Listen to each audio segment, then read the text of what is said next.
네, 오늘 말씀의 제목은 사도행전 본문 13장 13절에서 14절까지의 짧은 말씀 두 구절의 말씀을 가지고 이렇게 나눠 보려고 합니다. 제목을 이르러라고 정해봤어요. 이전까지 13장 사도행전 13장 이전까지만 해도 이 안디옥 교회로부터 파송을 받는 이 선교팀의 가장 우두머리가 누구였죠? 리더가 누구였죠? 바로 바나바였어요. 왜냐하면 성경은요, 이 13장 이전까지 바나바를 늘 먼저 그 이름의 열거 가운데 먼저 제일 첫 번째로 앞세우고 있다는 거예요. 히브리 사람들의 어떤 그런 세계관을 보면요, 먼저 이렇게 이름이 언급됐다라는 것은 그가 먼저 이름이 언급된 그 사람에게 모든 권한이 있고 리더라는 어떤 그런 인식이 있었어요. 그렇기 때문에 성경에 바나바가 바울과 마가보다 더 앞에, 바나바와 그의 일행이라는 그런 이제 수식어와 표현은 바로 바나바가 그 전도팀의 선교팀의 리더였다라는 것을 증명해주고 있다는 거죠. 자, 이제 그런 맥락에서, 하지만 이제 지난주처럼 바라봤던 그 사건에서 바라보면 이제 그 사건을 주도해가는 사람이 누구였죠? 바로 바울이었죠. 그리고 또 중요한 사실은 지난 시간에 함께 나눴던 그 바예수, 그리고 총독 서기오 바울, 그런 그 해프닝, 그 사건을 주도적으로 가져갔었던 사람이 바로 바울이었죠. 그런데 사울이라 하는 바울, 이제는 사울이라고 부르지 않고 이제 바울로 이름이 바뀌는, 성경 안에서 이제 앞으로 13장 이후부터 14장에서부터 이제 계속해서 사도행전 가운데 이제는 더 이상 바울을 사울이라고 부르지 않아요. 이제 바울이라고 부를 겁니다. 거기에 대해서도 이제 지난 시간 분명히 저희가 잠깐 나눴습니다.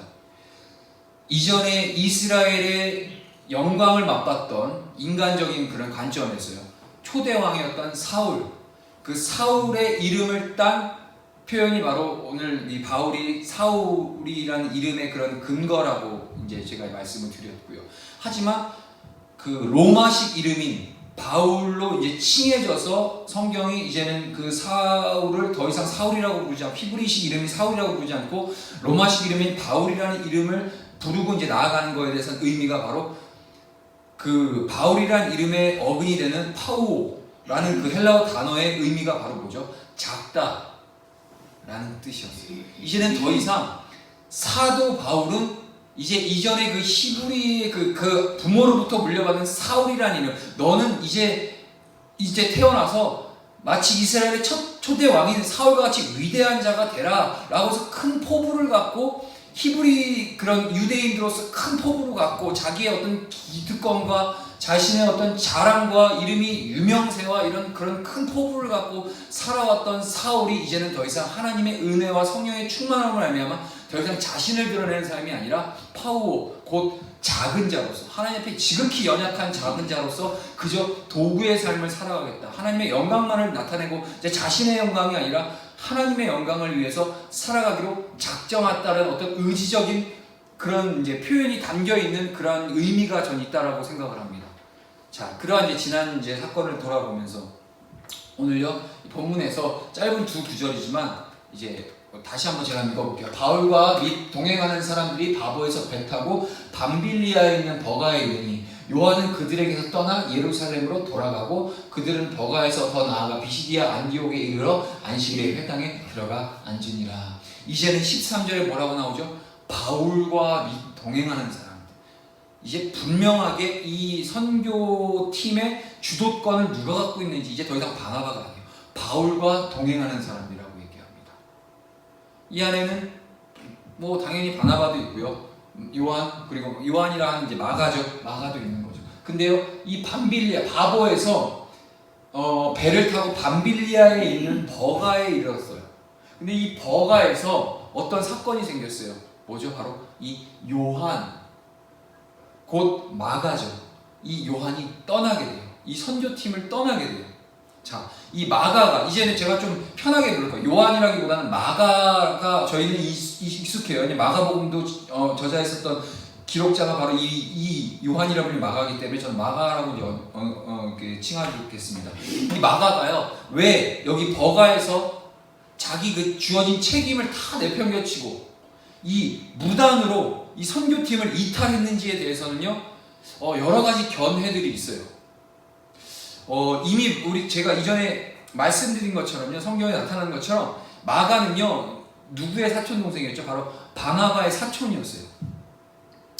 우리가 사용하는 이 현재 그 개역개정 성경은요, 여기서 이제 골로새서 4장 10절에서 마가를요 바나바의 조카라고 번역하고 있어요. 그런데요, 이에 그 해당하고 있는 이 조카라고 표현되어 있는 이 단어에 해당하고 있는 헬라어 아네푸시오스라는 단어에는요 사촌이라는 의미가 담겨 있어요.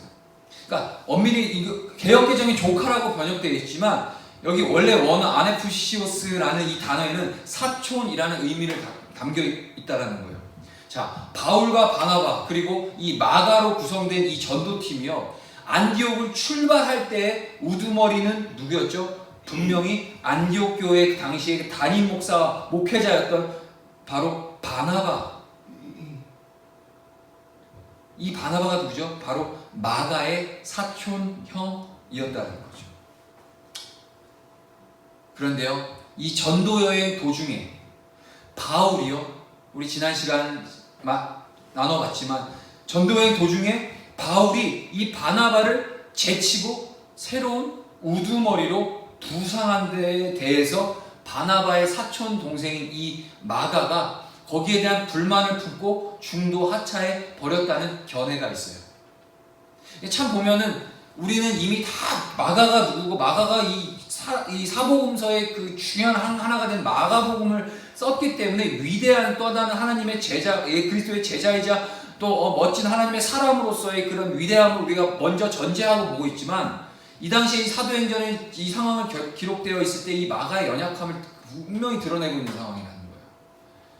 자, 지중해 그 연안에 있는 이 버가라는 이 마가가 떠나갔던, 마가가 이탈했었던 이 지역이 어떤 지역인가 한번 확인해 봐야 돼요. 이 배경을 보려면. 지중해 연안에 위치한 이 마가는요, 이 버가는요, 지형상 저지대인지라서요, 온갖 전염병이 만연하고 있었다고 해요. 당시에 그런 기록을 보면요. 특히요, 그 어떤 전염병이 있었냐면은, 이 당시에 이 저지대 이 지역이다 보니까 말라리아가 기승이 심했다고 합니다. 이에 이런 상황 가운데 마가는요 지레 겁을 먹었고요, 그 겁을 먹은 것이 바로 무단 이탈을 하게 만든 원인이었다는 또 다른 가설이 있어요. 이거는 뭐 성경에 기록되어 있지 않기 때문에 정확한 원인을 우리가 알 수 없어요. 하지만 우리는 유추해 볼 수 있는 상황이에요. 그리고요, 이 마가가 어떤 사람이었냐? 바로 부잣집의 사람이었죠. 우리가 잘 알지만 마가의 다락방이라고 아는 것처럼 그만큼 이게 장소를 제공해 줄 수 있을 만큼 그렇게 나름 부유한 집안에서 어릴 때부터 자라왔던 사람이 바로 마가였어요. 이 부잣집에서 온실 속에 화초처럼 성장한 이 마가가요, 이 열악한 말라리아가 극심했었던, 기승했었던 그 저지대, 지형상 저지대 지역인 이 버가가, 그 마가 입장에서는 이 열악한 환경의 어려움, 또한 집을 떠난 그 향수병을 이기지 못해서 다시 돌아갔다는 주장 또한 있다는 거죠. 여기에서요, 우리는 오늘 정확하게는 본문에 말하고 있는 증언을 확인할 필요가 있어요. 사도행전 13장 14절 제가 다시 한번 읽어볼게요. 그들은 버가에서 더 나아가 비시디아 안디옥에 이르러 안식일에 회당에 들어가 앉으니라. 이 버가에 도착한 이 바울 일행의 다음 목적지가 어디였죠? 바로 고원지대에 위치한 비시디아 안디옥이었어요. 버가에서요, 오늘날로 따지면요, 버가에서 이들이 도착한 비시디아 안디옥까지의 거리가요, 오늘날 차도로 따지면 200여 킬로미터나 떨어져 있는 상당히 먼 거리였어요. 이 비시디아 안디옥을 그 차도를 따라서 직접 한번 찾아가 보면요, 마가가요 그 길을 마다하고 집으로 버가에서 되돌아가 버린 이유를 어렵지 않게 짐작할 수 있다고 하네요. 버가에서요, 이 술탄 산맥의 남쪽 자락에 자리 잡고 있는 비시디아 안디옥에 이르기 위해서는요, 먼저 무엇을 통과해야 되냐? 오늘날 타우루스 산맥을 넘어야 한다고 해요. 지형상 그래요. 즉 버가에서부터 비시디아 안디옥까지의 그 200차로, 오늘날 차로 갔을 때 200km 이상의 그 거리가, 도로가 닦인 거리가 200km 이상인 거리인데, 그 가운데 뭐가 있었냐? 바로 타우루스 산맥이라는 험난한 산이 가로막고 있었다는 거예요. 험산 줄령으로 이루어져 있는 이 타우루스 산맥은요, 예로부터 강도와 산적들의 속을 이었다고 하네요. 자, 일반인이 이 산맥을 넘는 것은 자신의 생명과 자신의 갖고 있는 그 재산을 모두 거는 일이었어요. 우리나라도 옛날에 뭐 조선시대나 막 이때 보면은 산에 산적들이 많았잖아요. 왜냐면 먹고 살기 힘드니까 도적질을 해서라도 자신들이 먹고 살아야 되니까 산에 숨어서 지나가는 행인들을 이렇게 강도질을 하는, 이 당시에도 마찬가지였어요. 이 타우루스 산맥을 이들이 여행을 할 때 반드시 건너고 피할 수 없는 그런 산이었는데 그 안에는 온갖 강도들이, 산적들이 많았다는 거예요. 즉 거길 넘어가서 자신들이 목적지인 비시디아 안디옥을 가려면요, 목숨을 내놓고 가야 되는 거였어요. 이 사실을 이들은 분명히 알고 있었어요. 강도나 산적은 그냥 그렇다 치더라도 이 타우루스 산맥이요, 해발 2000m에 달하는 고봉이라고 하네요. 이 타우루스 산맥을 2000년 전에 그들이 뭐 케이블카가 있었겠습니까? 아니면 뭐가 있었겠습니까? 도보로 2000m의 그 높은 고봉이 잔뜩 있는 그 타우루스 산맥을 넘는 것은요, 여간 어려운 일이 아니라는 거죠. 그러므로 우리는 이 부잣집에서 굳은 일을 모르고 자랐을 거라고 짐작할 수 있는 이 마가가 바울이 그 험난한 타우루스 산맥을 넘으려는 것은 보고 그만 그는 기가 질려서 무단이탈해 버렸음을 우리는 짐작할 수 있어요. 뭐 멀리 갈 필요도 없어요. 뭐 막아 볼 것도 없어요. 우리들의 신앙만 봐도 그렇잖아요. 그 앞에 우리의 삶의 그 신앙의 여정 속에서 하나님이 주신 그 비전과 사명이 있는데 타우루스 산맥을 그 이상을 뛰어넘는 험산 줄령한 그러한 고난과 어려움들이 눈앞에 직면하게 됐을 때 우리가 그것을 맞닥뜨려서 하나님이 주신 그 믿음으로 돌파해낸다는 것이 생각만큼 쉬운 일은 아니에요. 때로는 그것이 우리는 피해가기 위해서 때로는 돌아갈 때도 있고요, 거기서 정체될 때도 있고요, 주저앉아 버릴 때가 많다는 거예요. 우리가 오늘날 이 마가의 행동을 가지고 뭐 그냥 손가락질하면서 쟤 왜 그랬냐 하면서 비난할 만한 그런 처지는 우리는 분명히 아니라는 거예요. 자, 그러나 이 마가의 무단이탈 이유가요, 정확하게 무엇이었든 상관은 없어요. 우리가 중요하게 바라봐야 될 것은 뭐냐면 바로 이 마가가 포기한 그 험한 길을요, 바로 바울과 바나바는 포기하지 않았다라는 것을 우리는 집중해야 됩니다. 사도행전 13장 5절은요, 마가를 가리켜서 바울과 바나바의 수행원이라고 표현하고 있어요. 우리말로요, 이 수행원이라고 번역된 단어, 헬라어 피페레테스, 이 수행원이라고 번역된 이 헬라어 단어에는요, 본래 어떤 의미가 있냐? 본래는 배 밑창에서요, 노를 젓는 노예를 가리키는 단어예요. 이 로마 당시 로마 전함 밑창의 좌우에는요, 우리 배너 봤잖아요. 노 젓는 노예들이요, 줄을 지어서 앉아서 종일 노만 저어요. 그들에게는요, 밖을 내다볼 수 있는 권한도 없었어요. 밖이 전혀 보이지 않고 창문 하나 없었어요. 그들에게는요, 밖을 내다볼 필요가 없었기 때문이었어요. 배가 동쪽으로 갈 것인지 또한 서쪽으로 갈 것인지 그것은요, 그들의 결정사항이 아니었고요, 단지 함장의 소관이었어요. 그들의 임무는 그저 수고함으로써 그냥 치는 북소리에 맞춰서 전력을 다해서 힘을 다해서 노를 젓는 것, 그것만이 그들이 해야 할 수 있는 유일한 일이었다는 거예요. 마가는요, 그와 같이 그의 역할이 바로 휘페레테스, 그의 역할이었다는 거예요. 다음 행선지를 이 험난한 타우루스 산맥 너머에 있는 이 비시디아 안디옥으로 삼을 것인가, 혹은 자신의 집이 있는 예루살렘으로 정할 것인가, 이 선택은요, 마가의 소관이 아니었다는 얘기예요. 13장 5절에서 이 마가가 바로 바나바와 바울을 수행하는 수행원으로서 기록되어 있는데, 이 수행원이라는 단어에 담겨있는 뜻이 바로 이 로마 함선에서 그냥 노예로서 노만 젓고 어떠한 권한과 자기의 권리를 주장할 수 없는 노예로서 배만 젓고 나아가는 바로 이러한 역할이 마가의 역할이었다는 거예요. 근데 마가는 착각하고 있었어요. 내가 여기서 타우루스 산맥을 넘을 것인가, 이 고생을 하면서 넘어갈 것인가, 아니면은 그냥 여기서 마음 다시고 돌려서 편안한 집이 있는 예루살렘으로 돌아갈 것인가. 이 선택사항을 이 마가는 할 수 있는 상황이 아니었다는 거예요. 그는 그저 바울과 바나바가 온전히 사명을 감당할 수 있도록 옆에서 수행하는 노예로서의 역할을 감당할 뿐이지, 그에게 선택의 여지가 없었다는 겁니다. 하지만 어떻게 됐죠? 마가의 임무는 바울이 행선지를 정하는 대로 최선을 다해서 그를 수행하는 것, 그것이 바로 그의 임무였어요. 그러나 그는요, 이 타우루스 산맥 너머에 있는 비시디아 안디옥을 다음 행선지로 삼은 이 바울의 결정을 무시해버렸죠.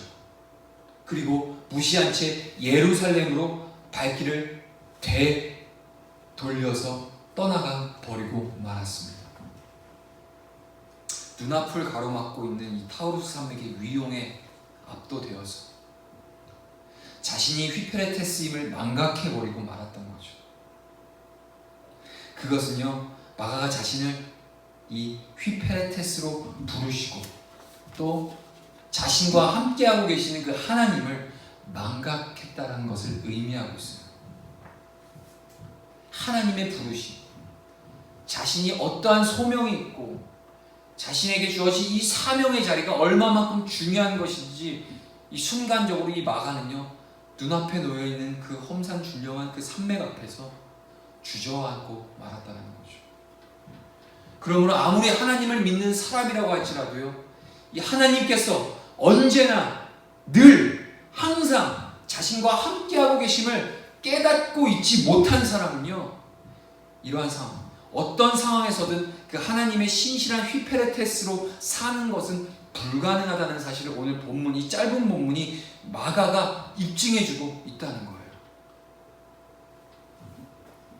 바울과 바나바 그리고 그들의 휘페레테스였던 이 마가가 안디옥을 떠난 것은요, 그들이 의무로 결정한 일이 아니었어요.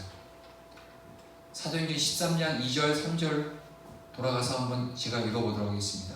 주를 섬겨 금식할 때 성령이 이르시되 내가 불러시키는 일을 위하여 바나바와 사울을 따로 세우라 하시니 이에 금식하며 기도하고 두 사람에게 안수하여 보내니라.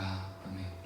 이 바울 일행이 하나님의 사랑과 그 생명을 세상으로 흘려보내는 하나님의 통로로서 하나님께서는 그들을 안디옥을 떠나보내셨죠. 성령님의 인도하심에 의한 기도의 결과로서 그들이 떠난 거라는 거예요. 그들의 자의적인 선택의 결정사항이 아니라 성령께서 그들에게 떠나라고 분명하게 말씀하셨기 때문에 그들은 순종하고 떠난 거였어요. 또한 그들이 기도함으로써 하나님께서 원하시는 것이 이것이구나 라고 확신함 가운데 기도의 열매로 말미암아 그들은 선교를 떠났다는 거예요. 당시 안디옥 교회의 일원이었던 이 마가 역시도요, 그 기도의 동참자였음은 두말할 것 없다는 거죠. 그가 바울과 바나바의 휘페레테스로 나서게 된 것 자체가 바로 그의 어떤 의지가 섞여 있거나 어떤 상황에 엮여서가 아니라 바로 성령님께서 하신 역사라는 거예요. 그렇다면 그가 자신을 예루살렘으로부터 안디옥 교회로 이끌어준 그 바울과 바나바, 그리고 앞으로 자신이 수행해야 할 바울과 바나바를 위해 이 마가 또한 얼마나 기도했겠습니까? 이거는 두말할 것 없겠죠. 그들의 수행원으로서 자기가 사명을 감당해야 하고 처음에 그 발걸음을 뛰었을 때 아마 결단과 의지가 있었을 거예요. 그리고 자신을 넘어 이 바울과 바나바, 이 전도팀을 위해서 마가 또한 끝까지 무릎 꿇고 기도함으로써 나아갔을 거라는 거예요.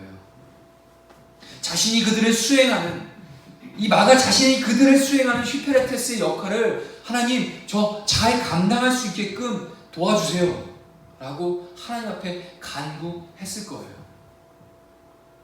그러나 그는 가장 결정적인 순간에요, 자신의 그 사명인 휘페레테스, 즉 자기 정체성을 망각해 버렸다는 거예요. 그 결과 한동안에 걸친 자기 인생의 그 허비와 동시에 바울과 바나바의 결벌로 결국 그 결과가 나타나게 되는 거죠. 떠나게 되는 거죠.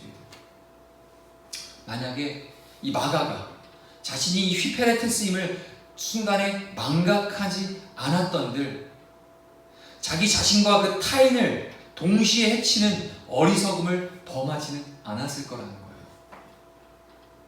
결국에는 결정적인 순간에 하나님께서 내게 주신 그 사명이 내 머리, 뇌, 마음과 심장에 분명하게 새겨져 있지 않는다면 결정적인 순간에 돌아설 수밖에 없는 연약하고 부족한 인간의 죄악된 본성이 다시 한번 이 오늘 본문을 통해 나타나고 있는 거예요. 타우루스 산맥 앞에서요, 자신의 휘페레테스됨을 맥없이 포기한 마가가 젊은 청년이었던 데 반해서, 그는 젊은 청년이었죠.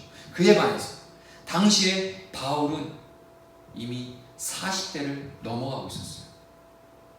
2000년 전에 로마 제국 시민의 그 평균 수명이요 보통 50세 미만이었다라는 것을, 그 사실을 감안했을 때는요, 그때 바울은 벌써 노년의 나이에 접어든 셈이었다는 거죠.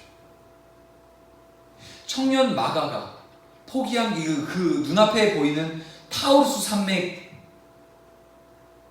마가보다 훨씬 연상인 바울에게는 더 버거운 상대였겠죠.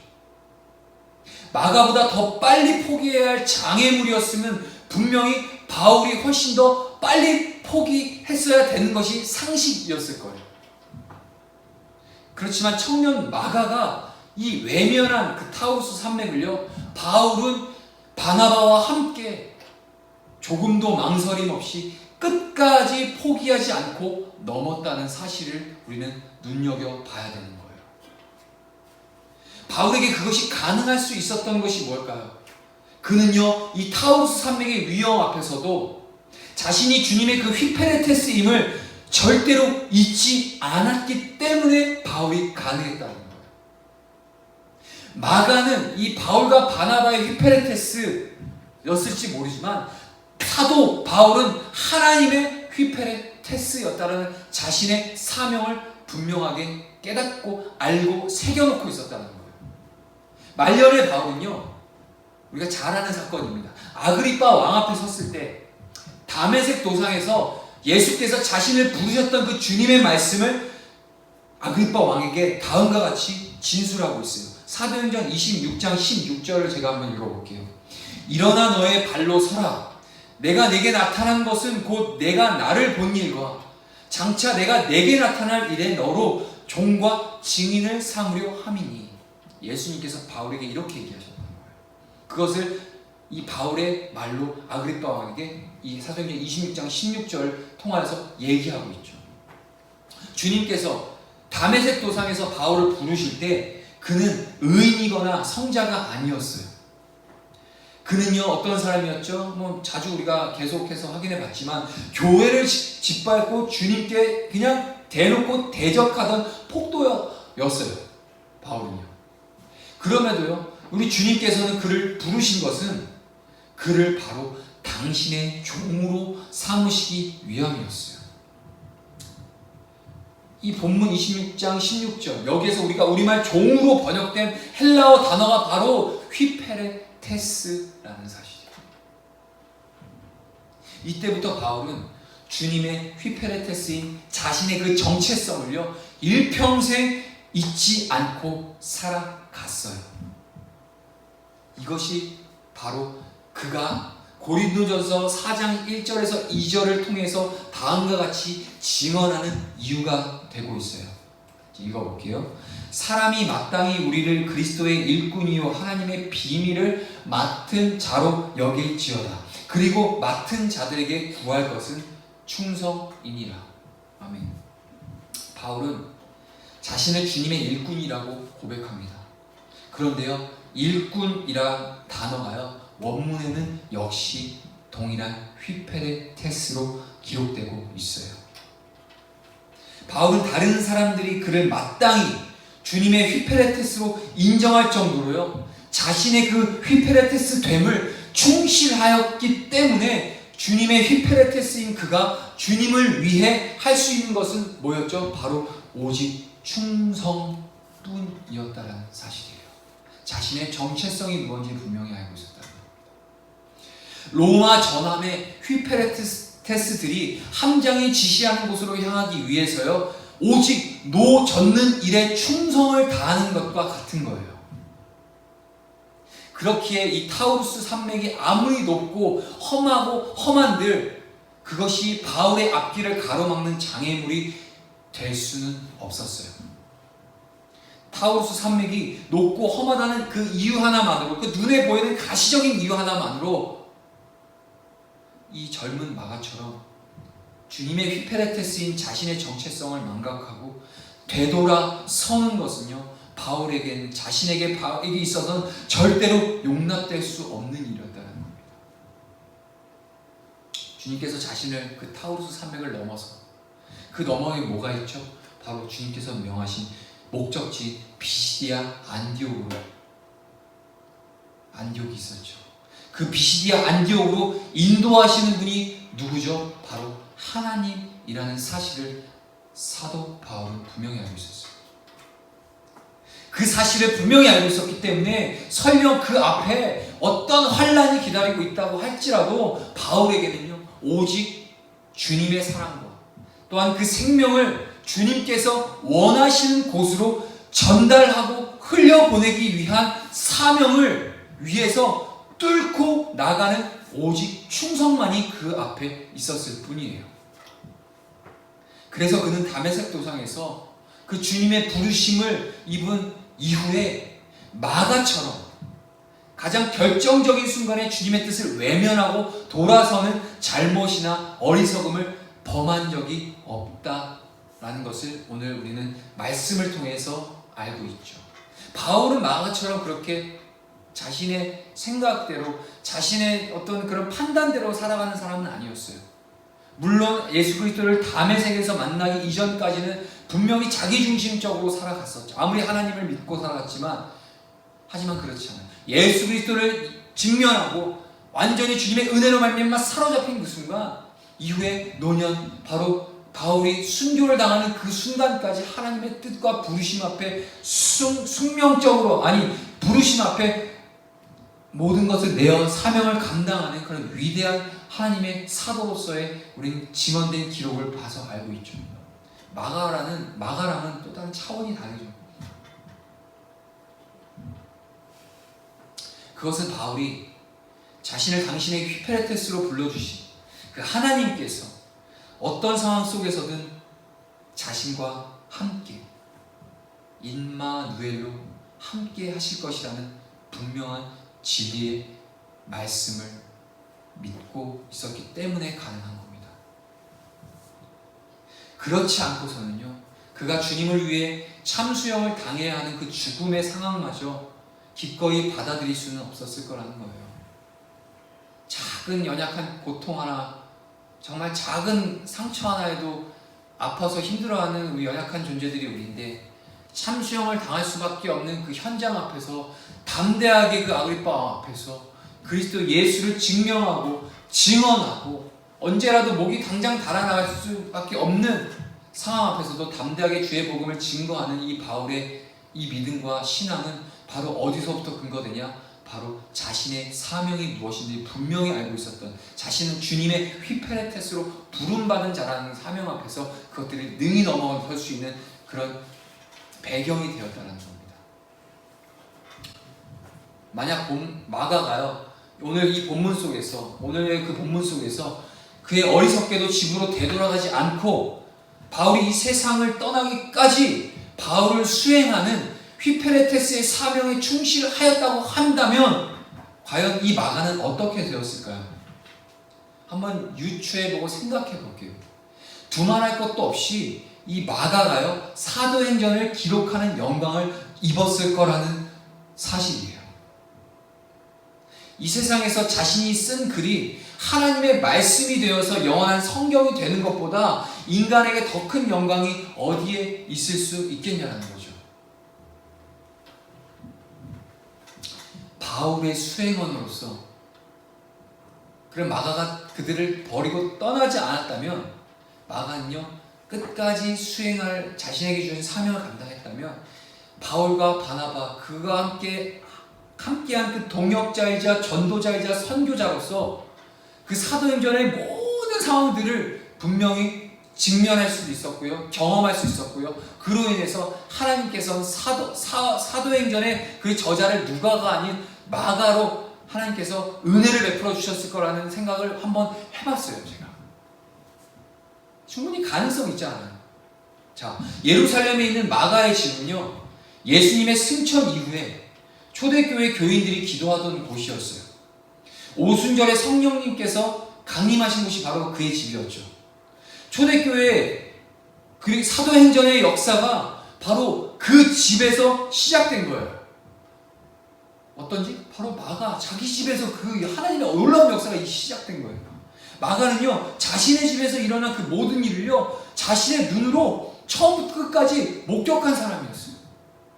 바울과 바나바의 그 배려로 인해서요 안디옥으로 함께 내려간 마가는요 성령님께서 이방 지역에 세워진 최초의 이방 교회인 안디옥 교회를 통해서 어떻게 역사하셨는지를 또한 분명히 보았던 사람이 마가였어요.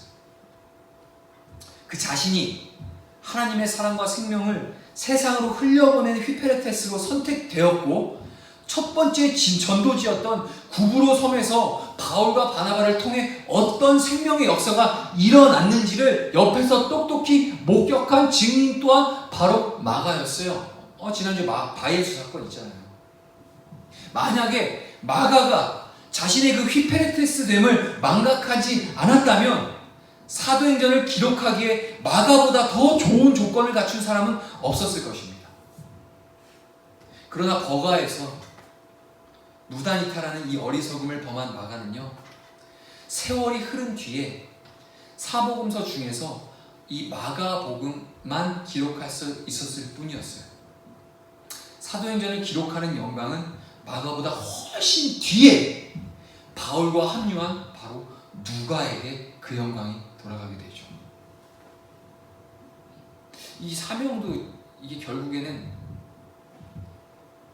선택, 바른 선택, 하나님의 때와 시와 분별이 결국에는 참 우리에게 어떤 하나님의 그 영광과 은혜를 누릴 수 있는지, 결국엔 우리에게 또 하나님께서 주시는 그런 자유의지가 섞인 선택에 달려있다는 거예요.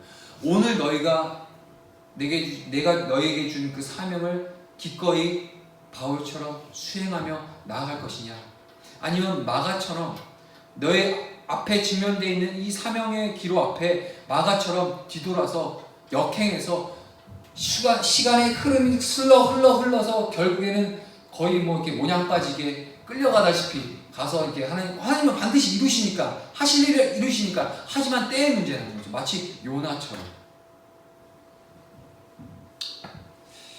만약 이 바울이 마가처럼요 자신이 원치 않는 상황을 맞았을 때요 그 상황 속에서 그 역사하신 하나님을 깨닫지 못했고 자신의 휘페레테스 됨을 바울 또한 망각했다면 어떻게 됐을까요? 그로 인해 인류 역사가 새로워지는 일이 아마 불가능해졌을 겁니다.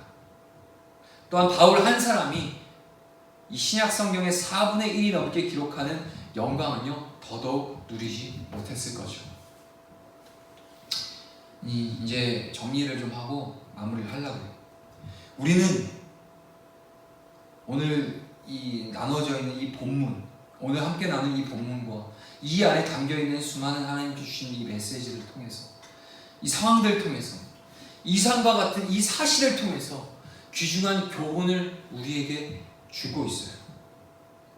어떤 상황 속에서든요 하나님께서는 자신과 함께하고 계심을 믿는 사람에게 언제 어디서나 그 신실한 휘페레테스로의 삶을 살아갈 수 있게끔 하나님께서는 함께 하신다는 거예요. 자신이 하나님의 휘페레테스임을 잊지 않는 사람만이 모든 상황 속에서 하나님의 사랑과 생명을 흘려보낼 수 있는 전달자의 사명을 품격 있는 그리스도인으로서 살아낼 수 있다는 겁니다. 자신과 함께하고 계시는 그 하나님의 존재를 인식하고 나아갈 때 깨어있는 그리스도인으로서의 사명을 감당해낼 수 있다는 거예요. 곧 하나님 앞에서. 이전에도 한번 얘기했지만 그 종교개혁의 용어로서 코람데오라는 말이 있죠. 하나님 앞에 서 있다는 거예요. 우리 주님은 저희와 함께 늘 동행하셔요. 그 동행하심이 뭐죠? 단순히 너희들 그냥 이 세상에서 먹고 마시고 씻고 장가하는 거 그냥 나이스하게 누려라, 평안하게 누려라, 그런 차원으로 내가 옆에서 든든하게 버티고 있어 줄 테니까 너희들 그 세상에서 마음껏 행복 누리고 너희들이 그냥 추구하는 그 가치대로 마음껏 그냥 만사와 형통 시온의 대로로 그냥 살아가라 라는 차원으로 저희와 함께 하시는 건 아니죠.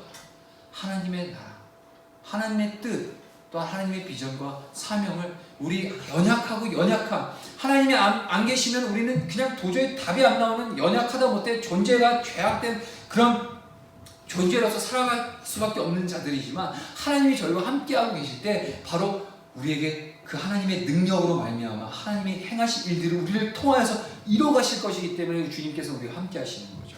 그래서 우리는 망각하면 안 돼요. 늘 인식하고 살아야 된다는 거예요. 가슴에 새겨야 되고요. 우리 영혼 가운데 깊이 새겨놓고 있어야 되는 거예요. 일거수일투족 불꽃과 같은 눈동자로 우리를 지키시고 보호하시고 감찰하고 계시는 그 주님을 우리는 그 시선을 망각해서는 안 된다는 겁니다. 버가에 도착한 이 마가는요, 이 타우루스 산맥의 그 위용 앞에서 자신을 당신의 휘페레테스로 부르신 하나님을 망각함으로 그 자신의 젊은 시절을 한동안 어이없이 헛날려 버리고 말게 되는 거죠. 조금 더 일찍이 젊었을 때 하나님께서 당신의 도구로서 부르실 때 비록 앞에 험난한 그 타우루스 산맥 앞에서도 하나님, 주님이 함께 하시기 때문에 나는 할 수 있습니다. 주님께서 가라 하신 그 비시디 안디옥이 저 산 넘어 있습니다. 내게 보여 있는 건 정말 이 해발 막 2,000m가 넘는 장대한 이 산맥이 내 눈앞에 보이는 것이 아니라 그 너머에 하나님께서 우리에게 주신 그 비전이 난 더 보입니다 라고 하면서 결단하고 함께 바울과 바나바와 함께 그 여행의 길을 동행했다면 그 마가의 그 젊은 인생 또한 하나님의 엄청난 사명자로서 끝까지 아마 주님께서 붙들고 놀라운 은혜를 더욱더 충만하게 경험할 수 있는 계기가 되지 않았을까요?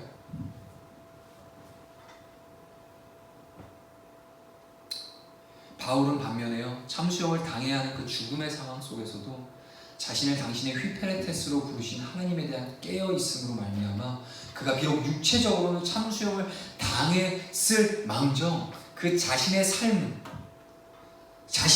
녹여서 하나님의 은혜로 말미암아 기록한 신약 성경을 통해서 그는 지금도 하나님의 사랑과 생명을 세상 가운데 흘려보내는 복음의 전달자의 사명을 감당해내고 있다는 거예요.